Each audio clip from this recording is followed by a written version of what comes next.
അമ്മ പറയാണ് ഇവരെ ഇങ്ങോട്ട് ഞാൻ വരുന്ന വഴി കണ്ടായിരുന്നു, എൻ്റെ കൂടെ ഈ ഗേറ്റ് വരെ വന്നെന്ന്. അഭി പറയും അന്നാണ് ജാനകിയെ കാണാഞ്ഞിട്ട് അമ്മ വീട് വിട്ട് ഇറങ്ങിപ്പോയതെന്ന്. കാരുണ്യദീപത്തിൻ്റെ അടുത്ത് നിന്നാണ് പിന്നെ അമ്മയെ കാണുന്നതെന്ന്. അമ്മ പറയും അവരെ കാണാനൊരു അവസരം ഉണ്ടായല്ലോ, ഞാനിതൊന്നും അറിഞ്ഞു എന്ന്.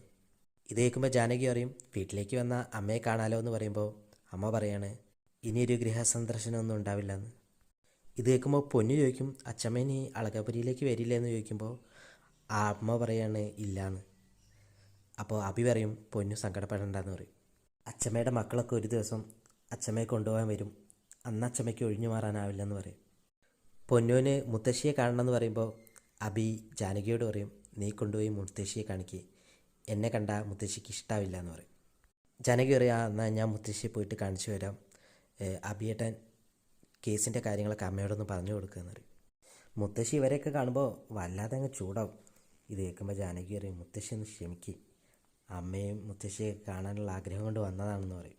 മുത്തശ്ശിയെ എവിടെ കൊണ്ടാക്കിയത്, മുത്തശ്ശിയുടെ പ്രിയപ്പെട്ട മരുമകൾ തന്നെയല്ലേ എന്ന് ചോദിക്കുമ്പോൾ മുത്തശ്ശി പറയാണ് എല്ലാത്തിനും കാരണം നീയല്ലേ അപർണയെ അങ്ങോട്ട് കെട്ടിയെടുത്ത് കൊണ്ടുവന്നതെന്ന്.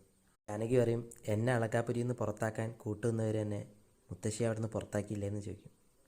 ഇത് കേൾക്കുമ്പോൾ മുത്തശ്ശിക്ക് ദേഷ്യം വരും. മുത്തശ്ശി പറയും പണ്ട് നീ എൻ്റെ വേലക്കാരിയായി കഴിഞ്ഞവളാണ്. ഇതൊക്കെ കേൾക്കുമ്പോൾ ജാനകി വളരെ വികാരഭരിതമായിട്ട് സംസാരിക്കും. ജാനകി പറയും മുത്തശ്ശിക്ക് വന്ന പോലെ ഒരു അവസ്ഥ ഇനി എനിക്ക് വന്നാലും എനിക്ക് വിഷമമൊന്നും തോന്നില്ല. അനാഥാലയത്തിൽ നിന്ന് വന്ന ഞാൻ അനാഥാലയത്തിലേക്കല്ലാതെ വേറെ എങ്ങോട്ട് പോകാനാന്ന് ആശ്വസിക്കും. മുത്തശ്ശി പറയും അതേടി നിനക്ക് ആ അവസ്ഥ തന്നെ വരും, നിൻ്റെ ശ്രീരാമനായിട്ടുള്ള ഭർത്താവ് നിന്നെ ലാസ്റ്റ് തള്ളി പറയുമെന്ന് പറയും. അപ്പോൾ പൊന്നു ചോദിക്കും ഈ മുത്തശ്ശി എന്തിനാ അമ്മ ഇങ്ങനെയൊക്കെ പറയുന്നത്, ഇനി പൊന്നു മുത്തശ്ശിയെ കാണണമെന്ന് പറയില്ല, വാ അമ്മയെന്ന് പറഞ്ഞാൽ അമ്മേനെ കൂട്ടിക്കൊണ്ടുപോവുകയാണ്. അത് കഴിഞ്ഞ് മുത്തശ്ശി ഇങ്ങനെ ഒറ്റയ്ക്ക് പറയാണ് എന്നെ കാണാൻ വന്നിരിക്കുന്നു അവരൊക്കെ കൂട്ടിയാണ്. പിന്നെ ഇപ്പോൾ ചോദിക്കുകയാണ് എങ്ങനെ ഇപ്പോൾ ഇവിടെ നിന്ന് പുറത്ത് കിടക്കുക. ഡോറ് തുറന്ന് പുറത്തോട്ട് പോകാൻ നിൽക്കുന്ന രാധാമണിയെ മേരിയമ്മ വന്ന് പിടിച്ചു വെക്കുകയാണ്, എങ്ങോട്ടാണ് പോകുന്നതെന്നൊക്കെ ചോദിച്ചിട്ട്. മോളെയാണോ നോക്കുന്നതെന്ന് ചോദിക്കും. അവരൊക്കെ ഇപ്പോൾ വരുമെന്നും പറയും. പിന്നെയും മേരിയമ്മ രാധാമണിയെ പിടിച്ച് ഉള്ളിലേക്ക് വലിക്കുമ്പോൾ രാധാമണി ഒരു തള്ളു വെച്ച് കൊടുക്കുമ്പോൾ മേരിയമ്മ അങ്ങോട്ട് വീഴാണ്, അയ്യോ എൻ്റെ കർത്താവേ എന്ന് പറഞ്ഞ്. മേരിയമ്മ പറയും മതിയായി, എനിക്ക് ഈ ശിക്ഷ തന്നെ കിട്ടണം, 4 നേരം വെച്ച് വിളമ്പി തന്നതിൻ്റെ കൂലി കിട്ടി എനിക്കെന്ന്. മേരിയമ്മ രാധാമണിയെ കുറ്റപ്പെടുത്തി എന്തൊക്കെയോ പറയും. മകളോട് മിണ്ടാറില്ല, കൊച്ചുമകളോട് മിണ്ടാറില്ല, അങ്ങനെ എന്തൊക്കെയോ കേട്ട് കഴിയുമ്പോൾ രാധാമണി കരയാണ്. ഇത് കാണുമ്പോൾ മേരിയമ്മ പറയും രാധാമണി കരയാണോ, ഞാനെൻ്റെ സങ്കടം കൊണ്ട് പറഞ്ഞു പോയതല്ലേ എന്ന്. നീ ആരോട് മിണ്ടിയില്ലെങ്കിലും ജാനകിയെ മോളേന്നൊന്ന് വിളിക്കുക, അത് മതി അവൾക്കെന്ന് മേരിയമ്മ പറയാണ്. തമ്പി അപർണയോട് പരാതി പറയാണ് എൻ്റെ പൊന്നു മോളെ നിൻ്റെ അമ്മ ഇതൊക്കെ വിശ്വസിക്കാൻ പാടുണ്ടോ, എൻ്റെ കൂടെ ഇത്രയും കാലം കഴിഞ്ഞതല്ലേ എന്നൊക്കെ. നീയോ വസുന്ധരയൊക്കെ എന്നെ സംശയിച്ചു കഴിഞ്ഞാൽ പിന്നെ ഞാൻ ജീവിച്ചിരുന്നിട്ട് വല്ല കാര്യമുണ്ടോ. അപർണ പറയും ഡയാലിസിസ് നടന്നുകൊണ്ടിരിക്കുന്ന ഒരു പേഷ്യൻ്റ് അമ്മ അപ്പോൾ അച്ഛനെ പറ്റിയുള്ള ഉത്കണ്ഠ ആദ്യമൊക്കെ അമ്മയ്ക്കുണ്ട്. ഈ ഒരു പ്രശ്നം ഉണ്ടായിട്ടാണ് അമ്മ ഡൽഹിയിലേക്കുള്ള ചികിത്സ വരെ വേണ്ടാന്ന് വെക്കുന്നത്, അച്ഛനമ്മയെ വിഷമിപ്പിക്കരുത്.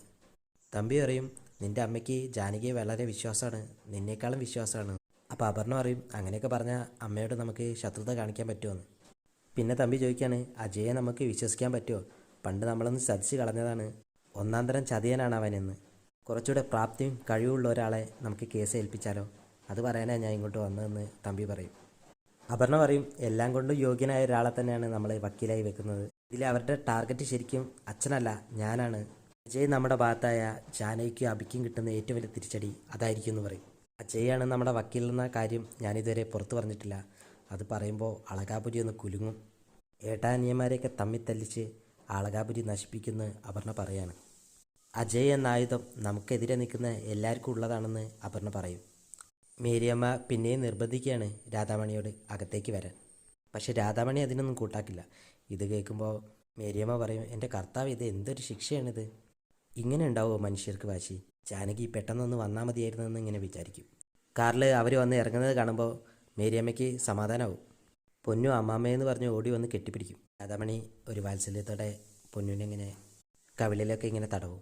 മേരിയമ്മ ഉണ്ടായ കഥകളൊക്കെ പറയുമ്പോൾ ജാനകി അറിയും പാവം മേരിയമ്മയെ ഇങ്ങനെ വിഷമിപ്പിക്കരുതെന്ന് പറയും.